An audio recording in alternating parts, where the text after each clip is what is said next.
하나님의 말씀은 사사기 2장 6절부터 15절까지 저와 여러분이 한 절씩 교독합니다. 전에 여호수아가 백성을 보내매 이스라엘 자손이 각기 그들의 기업으로 가서 땅을 차지하였고, 백성이 여호수아가 사는 날 동안과 여호수아 뒤에 생존한 장로들 곧 여호와께서 이스라엘을 위하여 행하신 모든 큰 일을 본 자들이 사는 날 동안에 여호와를 섬겼더라. 여호와의 종 눈의 아들 여호수아가 110세에 죽음에 무리가 그의 기업의 경내 에브라임 산지 가스산 북쪽 딥낫 헤레스에 장사하였고, 그 세대의 사람도 다 그 조상들에게로 돌아갔고, 그 후에 일어난 다른 세대는 여호와를 알지 못하며 여호와께서 이스라엘을 위하여 행하신 일도 알지 못하였더라.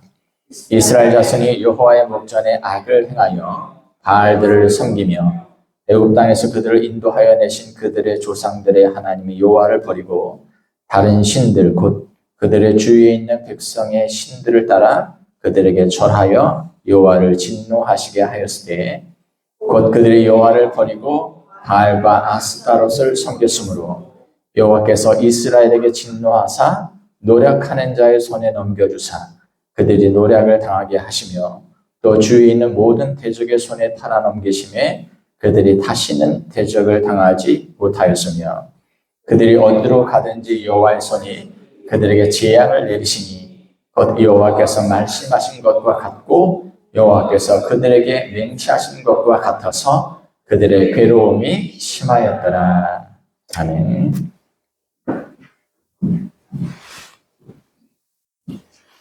사사기 강의 오늘 첫 번째 시간이고요. 이스라엘이 하나님을 버리다 하는 제목으로 하나님의 말씀 증거하겠습니다. 사사기는 여호수아가 죽은 후부터 이스라엘의 왕정이 들어서는 시기, 다시 말해서 사울 왕이 세워지기 전까지 이스라엘 민족의 혼란의 시기를 기록한 책이 되겠습니다. 그런데 이 시기 이스라엘 백성들은 자주 우상 숭배에 빠져들었고, 이로 인해서 하나님께서 경고하신 심판을 자초하게 됩니다. 그들이 이방 나라의 지배를 받게 되는 것이죠. 그런 고통을 당하면서 하나님께 부르짖었을 때 하나님은 사사라고 하는 지도자들을 세워서 그들을 구원해 주시고 평화로운 시기를 또 지내게 됩니다. 하지만 이 평화로운 시기를 또 지내는 동안에 이스라엘은 또다시 우상 숭배에 빠져들었고, 또 하나님의 심판을 받아 이방의 압제에 들어가게 되는 이 일들이 반복하게 되었던 것입니다. 그러면 상황이 이렇게 된 이유가 무엇인가 하는 것입니다. 오늘은 사사기 강의 첫 번째 시간을 맞으면서 이스라엘 백성들이 이러한 불행한 상황, 불행한 역사를 반복할 수밖에 없었던 이유가 무엇인지에 대해서 살펴보고자 합니다. 지난주에 우리가 보았듯이 여호수아는 죽기 전에 온 이스라엘 백성들에게 하나님께서 허락하신 약속의 땅에 들어가 정착하여 살거든 온전히 하나님의 말씀에 순종하라고 당부하죠. 그리고 주변 민족들이 섬기고 있는 우상신 숭배에 빠져들지 말고 오직 여호와 하나님만을 잘 섬길 것을 당부했었습니다. 여호수아서 23장 6절과 7절 그리고 11절에 보면 이렇게 되어 있어요. 그러므로 너희는 크게 힘써 모세의 율법책에 기록된 것을 다 지켜 행하라. 그것을 떠나 우로나 좌로나 치우치지 말라. 너희 중에 남아있는 이 민족들 중에 들어가지 말라. 그들의 신들의 이름을 부르지 말라. 그것들을 가리켜 맹세하지 말라. 또 그것을 섬겨서 그것들에게 절하지 말라.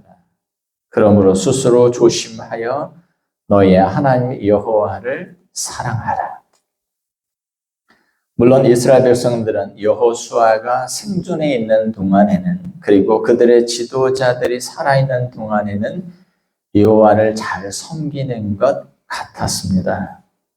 그것이 바로 오늘 우리가 읽었던 사사기 2장 7절의 말씀입니다.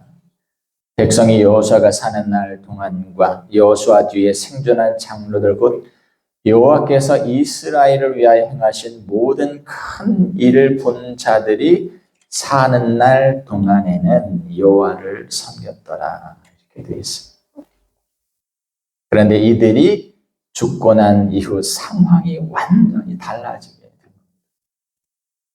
그래도 영적인 지도자였던, 민족의 지도자였던 여호수아가 살아있는 동안에는, 그리고 하나님께서 애굽에서 이스라엘 백성들을 놀라운 능력으로 구원해 내셨던 그 사건들을 기억하고 있었던 나이 많은 어른들이 살아있는 동안에는 이스라엘 백성들이 하나님을 섬기는 것 같았어요. 그런데 10절에 보면 이렇게 되어 있습니다. 그 세대의 사람도 다 조상들에게로 돌아갔고 그 후에 일어난 다른 세대는 여호와를 알지 못하여 여호와께서 이스라엘을 위하여 행하신 일도 알지 못하였더라.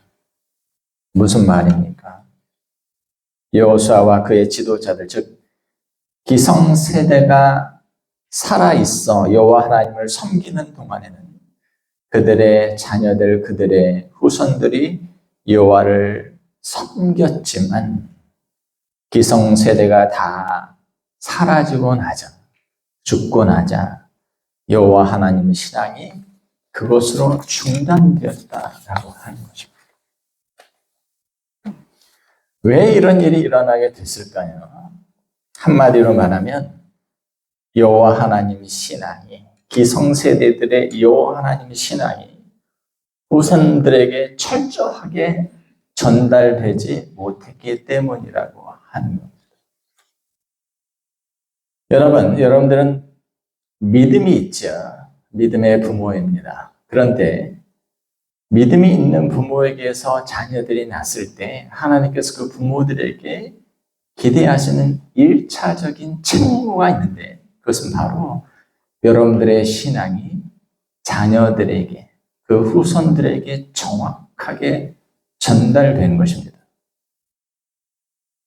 이 책무를 여러분들 잊지 마셔야 돼요. 여러분들이 아무리 희생을 하고 애를 쓰고 수고하여 자녀를 키우고 자녀들을 이 세상 가운데 성공시켰다 할지라도 여러분들의 신앙이 자녀들에게 전수되지 못했다면 우리의 인생은 아무런 의미가 없게 되는 것입니다. 내가 자녀들의 앞날을 위해서, 자녀들의 교육을 위해서 고국을 떠나기까지 하여 이곳에 이민을 왔다 할지라도 내 자녀들에게 신앙이, 여호와 하나님의 신앙이 전수되지 못했다면 우리의 인생은 무용지물이 되고 마는 것입니다. 여러분, 기성세대는 이러한 상황을 예상을 했었을까요? 내가 죽고 나면 내 자녀들 하나님 믿겠나? 여호와 하나님을 믿겠나? 아니, 그렇지 않았을 것입니다. 그들이 여호와 하나님께 예배를 드리며 제사를 드릴 때 분명 그들의 자녀들과 후손들은 함께 그 자리에 있었을 거예요. 할아버지, 아버지, 할머니, 어머니가 하나님 앞에 머리를 조아리며 예배를 드리니까 자녀들도 손주들도 하나님을 예배한다고 했었겠죠. 그러니 기성세대가 자신들의 자녀들과 후손들이 하나님에 대한 믿음이 없었으리라고 어떻게 상상할 수 있었을까요? 여러분, 제가 호주에 온 지 딱 20년이 됩니다, 올해. 참 오래 살았어요. 그런데 이민교회에 딱 들어오니까 사람들이 한국에서는 잘 못 들어본 얘기를 해요. 그게 무슨 얘기냐면 2세 사역이 중요하다는 얘기를 일구동성 하는 겁니다. 교회 회의 때마다 모이면 그 집사님들이, 권사님들이, 장로님들이 2세 사역 어떻게 할 거냐 따져요, 교회에. 왜 그런가 그랬어요. 왜 저런 얘기를 하시는가? 그분들의 얘기는 이런 겁니다. 주일이면 자녀들과 함께 차를 타고 교회에 와서 나는 어린 예배 드리고 내 자녀들은 각기 부서로 가서 예배를 드렸다는 거죠. 유초등부, 중고등부. 그래서 우리 자녀들 신앙생활을 잘하고 있는 줄로만 알았다는 거예요. 그렇지만 아이가 9학년이 되면서 또 아니면 대학을 가면서 엄마 나 이제 교회 안 다닐 거야. 나는 믿어지지가 않아. 엄마가 그동안 함께 가자고 했으니까 아빠가 함께 가자고 했기 때문에 나는 간 거지 내가 믿어져서 간 거 아니야 라고 말하면서 교회를 안 다니기 시작하는 모습을 보게 된 겁니다. 얼마나 당황스러운 상황입니까? 그러니 그분들의 얘기는 뭐냐면 아이들이 주일학교 중고등부를 다니고 있는 동안에 능력 있는 2세 사역자가 와서 영어로 말씀을 전하고 그들이 그 말씀을 듣는 동안 인격적으로 주님을 만나고 회심하는 것이 정말 중요하다고 여기고 있었던 것이죠. 여러분 이건 맞는 이야기입니다. 더욱이 심각한 것은 자녀가 결혼을 하고 또 내 사랑하는 손주들을 낳고 난 다음이에요. 근데 그 아이들이 부모 슬하 있었을 때에는 함께 차를 타고 갔어요. 그런데 그들이 가정을 이루어서는 주로 교회를 안 나가는 거예요. 손주들이 태어났음에도 아이들의 주일날 교회에서 볼 수가 없는 거예요, 아이들. 그러니 그런 상황에 직면하게 되면 이미 나서 한국에서는 하지 않았던 힘든 일을 하면서 자녀들을 공부시킨다고 수고하고 애쓰고 그렇게 희생을 했는데 물론 자녀들은 생활에 대한 걱정을 안 하고 다들 잘 자립하고 살아요. 하지만 그들이 신앙이 없는 아이들이 되었다고 하는 사실이 마음이 너무 힘든 겁니다. 자녀들이 외식 시켜준다고 좋은 곳에 가서 좋은 음식을 먹어도 자기네들끼리 웃고 즐기며 그러나 그곳에는 신앙은 없어요. 그것을 보면서 한편으로 근심이 깊어지는 것이죠. 시녀회에서 좋은 곳에 관광 간다고 좋은 곳에 가서 좋은 경치를 보고 있더라도 마음 한켠으로는 내 사랑하는 자녀들, 손주들 내가 죽고 나면 교회 나가겠나? 이러다 내가 죽으면 내 사랑하는 자녀들, 손주들은 하나님과는 상관없는 불신의 영혼이 되겠구나 하는 생각에 좋은 곳에 가서 좋은 것 먹고 좋은 곳에 가서 아름다운 경치를 봐도 마음 한쪽 구석에 근심이 떠나지 않는 것이죠. 능력 있는 사역자가 중요합니다. 그러면 능력 있는 2세 사역자가 교육 부서에 있으면 자녀들의 신앙교육은 저절로 이루어지고 또 부모들의 신앙이 절로 전수될 수 있는 것일까요? 여러분 우리는 자녀들의 신앙에 대해서 생각할 때마다 내가 하기는 어렵고 누군가 해 주었으면 좋겠다 하고 바라는 경우가 너무 많습니다. 다시 말해서 자녀들에 대한 신앙 교육은 다른 사람들에게 위탁할 수 있는 어떤 일로 여긴다고 하는 것이죠. 그런데 정말 부모인 우리가 할 수 있는 일은 없는 것인가요? 여러분 저는 교회를 개척하고 목회를 하면서 여러분들에게 누누이 강조한 부분이 있습니다. 자녀들에 대한 신앙교육의 1차적인 책임은 바로 여러분들의 가정에 있다고 하는 얘기였어요. 교회는 교회대로 우리 자녀들의 신앙교육을 위해서 최선을 다하겠지만 그럼에도 여러분들은 자녀들에 대한 신앙교육을 전적으로 교회에 위탁해서는 안 된다고 말씀을 드렸습니다. 그러니 자녀들의 신앙교육을 위해서 어렸을 때부터 신경 써 주십사 말씀을 드렸습니다. 왜냐하면 자녀들이 나이가 들어갈수록 신앙교육이 더 어려워지기 때문에 그래요. 그래서 제가 우리 아이들이 어렸을 때부터 가정예배를 드리면서 여러분들 가정예배를 시작하십시오. 모세 은세가 할 수 있다면 여러분들 가정은 능히 할 수 있습니다. 이렇게까지 말씀드렸습니다. 얼마나 어려웠는지 몰라요. 처음에 가정예배 드릴 때는 가정예배 드리고 나서 야 때려쳐. 다음 주부터는 안 할 거야. 이러기를 몇 달간을 지속을 했어요. 어떤 분들은 이렇게 항변을 했습니다. 아니 어린 아이를 들여 어떻게 가정예배를 드려 어떻게 예배가 가능합니까? 그러면 묻겠습니다. 아이들이 크면 더 쉬울까요?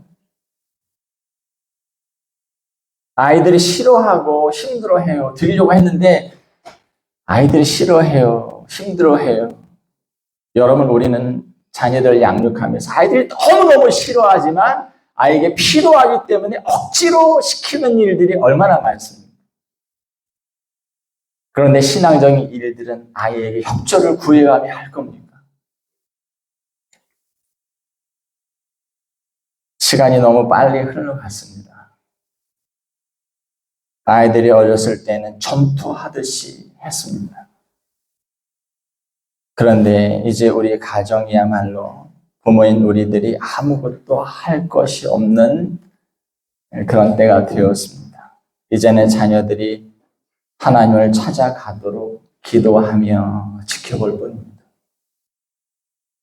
여러분 자녀들이 품 안에 있는 이 시기를 소중히 여기십시오. 부모로서 권위를 가지고 여호와 하나님 신약을 가르칠 수 있는 가장 좋은 시기는 아이들이 어릴 때입니다. 아이들이 뭘 알겠나. 그럴 때 손 놓고 있으면 아이들이 자라나서도 고민을 하고 방황을 해도 어떻게 고민하고 방황하는지 자신들도 알지 못해요. 어렸을 때는 그 아이들이 어리석어서 이게 하나님의 말씀인지 뭔지 제대로 알아듣고는 있나 생각이 드는데 그 아이들이 자라서 사춘기 시기를 겪고 고민하고 방황하는 시기를 겪으면 그들이 어린 아이 때 부모가 강조해서 억지로라도 부르고 들었던 하나님의 말씀이 그 속에서 역사해서 하나님의 큰 사랑 가운데 그들이 방황하고 있다는 것을 알게 됩니다. 그러니 이 시기를 여러분들이 그냥 지나치지 마셔야 됩니다. 물론 여러분 신앙교회에는 대단히 어려운 측면이 존재해요. 그것은 뭐냐면 부모들이 일단 이 신앙을 중요하게 생각하지 않으면 자녀들에게 이 신앙교육을 시키고자 하는 의지가 일어나지 않습니다. 예를 들면 우리의 자녀들에게 성경을 읽게 하고 싶어요. 자녀들이 어려운 시기에나 하나님 앞에 무릎을 꿇고 아니면 책상에 앉아 기도하는 법을 가르치고 싶어요. 그런데 다른 일들은 내가 관심이 없고 내가 열심히 하지 않아도 자녀들에게 억지로라도 시킬 수 있어요. 너 가서 숙제해. 너 가서 공부해. 나는 숙제가 없어요. 나는 공부가 없어요. 하지만 너 가서 숙제해. 너 가서 공부해. 너 가서 피아노 30분 쳐. 이렇게 할 수가 있어요. 그런데 내가 성경을 읽고 있지 않은 상태에서 내가 기도하고 있지 않은 상태에서는 야 너라도 성경 읽어. 엄마는 기도할 줄 몰라도 너라도 가서 기도 한 10분이라도 해라고 말하기는 어렵습니다. 내가 예배 드리는 것이 기쁘고 감격스럽지 않은데 너 예배 시간에 똑바로 예배 드려 라고 할 수 없는 이유입니다. 오히려 나는 하지 않으면서 그것을 자녀들에게 이야기하면 자녀들은 우리를 위선자로 바라보겠죠. 자기는 하지 않으면서 나한테 하라 그러네. 자기는 똑바로 믿음 안에서 살지 않으면서 나한테 믿음 안에서 똑바로 살라고 하네. 내가 관심이 없으면 자녀들의 신앙생활에 대해서도 관심이 없고 중요성도 느끼지 못하는 것이죠. 그러니 나중에 커서 자녀들하고 대화를 하게 되더라도 신앙에 대한 이야기보다는 공부 얘기, 입학하는 얘기, 돈 얘기, 취직 얘기, 직장 얘기만을 하게 되는 것입니다. 그런데 여기서 의문을 던져보아하는 부분이 있습니다. 왜 이스라엘 백성들은 이렇게 자주 우상 숭배에 빠지게 되었는가 하는 겁니다. 여호와 하나님의 놀라우신 능력을 경험했던 이들이 왜 허접한 우상 숭배 신앙에 빠지게 되었는가라는 것이죠. 11절 13절에 보면 이렇게 되어 있습니다. 이스라엘 자손이 여호와의 목전에 악을 행하여 바알들을 섬기며 애굽 땅에서 그들을 인도하여 내신 그들의 조상들의 하나님 여호와를 버리고 다른 신들 곧 그들의 주위에 있는 백성의 신들을 따라 그들에게 절하며 여호와를 진노하게 하였을 때 곧 그들이 여호와를 버리고 바알과 아스타롯을 섬겼으므로 이렇게 됩니다. 이스라엘 역사에 있어서 이 우상 숭배의 죄는 항상 그들을 따라다니게 됩니다. 열왕기서, 역대기서를 읽어보아도 이스라엘 백성들의 죄를 지적했던 선지서들을 읽어보아도 이스라엘 늘 하나님 앞에서 우상 숭배의 죄에 빠짐으로써 하나님의 심판을 받게 되는 얘기가 나와요. 여러분, 물론 그들은 여호와 하나님의 신앙을 완전히 버렸던 건 아니에요. 자신들이 하나님의 크신 능력으로 구원받아서 애굽에서 구출되어 나왔다는 사실에 대해서는 추호의 의심도 없었어요.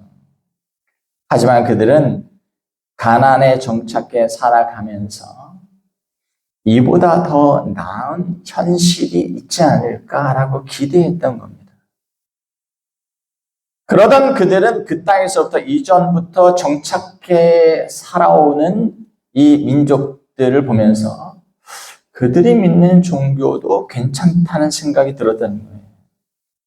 여호와 하나님 신앙도 버리지 않으면서 그 땅 민족이 이전부터 믿고 있던 종교도 믿는 일종의 혼합주의적인 신앙을 찾겠던 것이죠. 그들이 가나안의 민족들을 보니까 가나안이 어떤 땅이에요? 젖과 꿀이 흐르는 땅이었습니다. 그들이 점령에 들어갔지만 뭔가 이들이 이렇게 풍요로운 삶을 누리며 살아가는 데는 뭔가 이유가 있지 않을까? 그들이 믿는 신앙이 어느 정도 그 근거가 되지 않았을까라는 생각을 했던 것이죠. 가만히 생각해 보니 정말 그런 것 같았어요. 가나안의 사람들은 바알과 아스타롯, 아세라라고도 합니다. 이 남신과 여신들을 섬겼어요. 근데 바알은 어떤 신이냐? 폭풍의 신이었어요. 비를 내리는 신이었습니다. 그러니 농경을 주로 하는 그 가나안 땅에서는 비를 주관하는 바알을 잘 섬기는 것은 굉장히 중요했던 겁니다. 아스다롯, 아세라는 다산의 신이었어요. 자녀들을 많이 낳게 하거나 짐승들이 새끼를 많이 낳게 하는 것을 주관하는 신이 바로 아스다롯, 아세라 신이었던 것입니다. 다시 말해 그 땅 이스라엘 백성들이 보기에 그 땅의 주민들이 바알과 아세라 혹은 아스다롯을 섬김으로 인해서 이 땅이 이렇게 풍요와 번영을 누리고 있다는 생각을 한 것이죠. 그리고 예시 가운데에는 음란한 행위도 벌어지고 있었습니다. 성창들이라고 해가지고 남녀의 성창들이 있어서 일종의 남신과 여신의 성 욕구를 자극함으로 인해서 남신과 여신이 서로 결합할 때에 풍요와 다산이 일어난다. 이렇게 본 것이죠. 그러니 거기에 동원됐던 남녀 성창들이 서로 성적인 결합을 하고 또 사람들을 불러 나오게 해가지고 그들도 그런 짓을 하게 했던 것입니다. 그러니 즐거움, 쾌락, 그것이 종교라는 이름으로 행해지고 있었기 때문에 이스라엘의 청년들이 얼마나 많이 유혹이 됐겠어요. 다시 말해 바알과 아스타롯 신앙은 풍요와 번영을 약속하면서 즐거움과 쾌락을 제공했던 것입니다. 늘 이것이 이스라엘의 죄악된 상태를 유도했다는 거예요. 여러분, 이 시대 기독교가 헛되고 있는 실체가 무엇입니까? 많은 사람들이 신앙을 의지하여서 풍요와 번영을 추구합니다. 예수 잘 믿고 복받아 잘 됐으면 좋겠다. 내 자녀들 예수 잘 믿고 복받아 잘 됐으면 좋겠다. 목사들은 그것을 설교라는 것을 통해서 신학적이고 신앙적인 기반을 제공해 줄 뿐만 아니라 여러분들이 이 주류 사회에 들어가서 성공해서 하나님께 영광을 돌리라 라는 식으로 더 부추기고 있는 실정이 아닌가 하는 생각이 드는 거지. 그러한 메시지를 듣는 사람들은 생각을 합니다. 내가 어찌됐든 성공해서 헌금 많이 내는 장로 되고 집사 돼가지고 인정받는 사람이 되어야 되겠다. 아, 신앙 안에서도 성공하는 것이 중요하구나. 부자 되는 것이 바른 신앙활의 척도구나 하는 생각을 하는 것이지. 어떤 분들은 이런 얘기를 하는 분들이 있습니다. 믿는 사람은 무조건 잘 살아야 돼. 하나님도 자신의 자녀들이 고생하기보다는 잘 살기를 바라시지 않겠는가. 요즘은 교회의 사역자들도 목회를 이런 식의 생각과 혼합시켜서 목회적 성공이라는 것으로 부르고 있는 것을 보게 됩니다. 이런 현실에 대해서 하나님이 어떻게 하실 것이라고 예측하십니까? 그것이 바로 14절과 15절의 말씀이 설명하고 있는 바입니다. 우리의 신앙이 그 방향을 향해서 나아가게 된다면, 나와 내 가족의 신앙이 그 방향을 향해서 나아가게 된다면 우리의 운명은 어떻게 될 것인가? 14절, 15절 말씀 같이 읽겠습니다. 시작. 여호와께서 이스라엘에게 진노하사 노력하는 자의 손에 넘겨주사 그들이 노력을 당하게 하시며 또 주위에 있는 모든 대적의 손에 팔아넘기심에 그들이 다시는 대적을 당하지 못하였으며 그들이 어디로 가든지 여호와의 손이 그들에게 재앙을 내리시니 곧 여호와께서 말씀하신 것과 같고 여호와께서 그들에게 맹세하신 것과 같아서 그들의 괴로움이 심하였더라. 하나님은 그런 우상 숭배, 영적 간음에 빠져있는 백성들을 심판하셨던 것입니다. 이스라엘 백성들에게 있어서는 이방 민족에게 침략을 당하고 오랜 시간 동안 참혹한 지배를 받는 것이 반복되었습니다. 이스라엘 백성들이 믿었던 바알과 아스타롯 신앙, 다시 말해 풍요와 번영의 신앙, 즐거움과 쾌락의 신앙이 실제 삶에서는 하나도 현실화되지 못했다고 하는 것이죠. 오히려 그것이 끊임없이 이스라엘 백성들에게, 신자들에게 유혹과 시험이 되어서 그들이 더 불행한, 참혹한 불행에 빠지게 되는 원인이 되었다고 하는 것입니다. 풍요와 번영에 대한 추구는 빈곤과 가난으로 돌아갔고 즐거움과 쾌락에 대한 추구는 오히려 부패와 타락이라는 고통스러운 현실로 되돌아오게 되었다고 하는 겁니다. 물론 이스라엘 백성들은 그 고통 속에서 하나님의 도움을 구합니다. 그들은 그래도 기도할 줄 알았던 것이죠. 그러면 하나님은 못내 그들의 불행한 현실을 보시면서 부송에 이끌리셔서 이스라엘을 그 고난의 구렁텅이에서 건져주십니다. 그 일을 위해 하나님께서 쓰셨던 사람들이 사사들이었어요. 그들도 또한 인간적인 연약함이 많았지만 그러나 그 시대에 하나님께 쓰임받았던 인물들이었습니다. 하지만 이스라엘 백성들은 잠시 숨통이 트이는가 싶으면 또다시 우상숭배에 빠져들었어요. 이방의 압제에서 벗어나서 좀 자유로워지고 이제 조금 숨통이 트이면 또 부에 대한, 번영에 대한 욕구가 일어나고 조금 살만해지면 일탈을 꿈꾸면서 즐거움과 쾌락을 찾기 시작을 하면서 그렇게 우상숭배에 빠져들었다는 것이죠. 이러한 패턴이 사사기에서만 6번 반복이 됩니다. 여러분, 인간은 자신을 지적 존재로 또 오류를 개선하는 반성적 존재로 생각하는 경향이 있습니다. 하지만 성경에 기록되어 있는 역사와 세계 역사, 그리고 우리가 살아가고 있는 이 현실의 삶을 바라보면 인간은 역사를 통해 하나도 배우지 않는다는 사실을 알게 됩니다. 역사를 배워요. 하지만 실수를 반복해요. 허물을 반복해요. 돌이켜 다른 길로 나아가려고 하지 않습니다.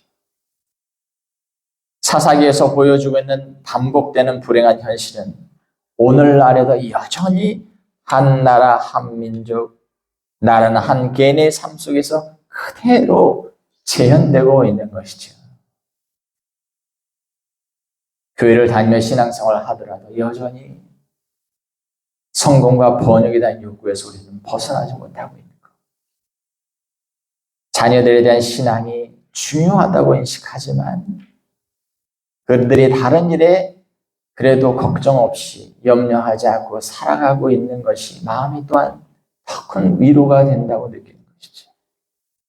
신앙은 어느 때든 생길 수 있지 않을까라고 하는 터무니없는 기대 속에 오늘 하루를 보내는 것이죠. 여러분, 사사기에서 보여주고 있는 반복되는 불행한 현실, 오늘 우리에게도 그대로 반복되고 있는 것 같습니다. 그런데 하나님은 이런 어리석은 민족들, 어리석은 신자들의 삶을 그대로 끝내버리시는 않는 것 같아요. 계속적으로 기회를 주세요. 사사기에서 보는 것처럼, 열왕기와 역대기에서 보는 것처럼, 오늘 우리 삶에서 우리가 경험하고 있는 것처럼, 왜 하나님은 한 민족을, 한 개인을 그냥 그대로 끝내버리시지 않고 계속 새로운 기회를 주려 하시는가? 그것은 은혜 때문인 것이죠. 그래서 예레미야 애가서에서 예레미야 이렇게 얘기하죠. 여호와의 인자와 긍휼이 무궁하심으로 우리가 진멸되지 아니함이니이다. 이것들이 아침마다 새로우니 주의 성실이 그도소이다. 하지만 이 은혜도 기한이 있다는 것입니다. 우리가 살아있는 동안에만 우리에게 돌이킬 기회가 있다고 하는 겁니다. 인간은 가련하리 많지 배은망덕을 반복합니다. 다음에도 은혜 베푸실 것을 기대하면서 오늘도 돌이키지 못하고 여전히 죄와 유혹 가운데 또 빠져들어 가는 것이죠. 오늘 말씀을 정리하도록 하겠습니다. 여러분들의 신앙이 자녀들에게 철저하게 전수되고 있는가를 살피십시오. 자녀들의 장래 삶에 대해 염려하는 것만큼 자녀들의 신앙의 삶에 대해서도 염려하고 있는가? 그리고 내 자녀의 신앙 교육을 위해서는 어떻게 애를 쓰고 있는가? 이 일을 위해서는 여러분들 자신이 먼저 경건한 부모가 되어야 한다는 사실을 잊지 마시기를 바랍니다. 우상 숭배의 유혹은 우리 삶 주변에 널려 있습니다. 타협은 그 염려를 먹이로 자라납니다. 여러분들의 관심과 대화의 주제가 바뀌어야 합니다. 여러분들이 많은 이야기를 하고 있는 바로 그 주제가 여러분들의 주된 관심사일 수 있어요. 그렇지 않다면 우리의 형편이 자칫 비둔한 몸으로 의자에 앉아 자녀들이 전사하고 법궤가 빼앗겼다는 소식을 들으면서 충격에 쓰러져 목이 부러져 죽었던 엘리와 같을 수 있는 것입니다.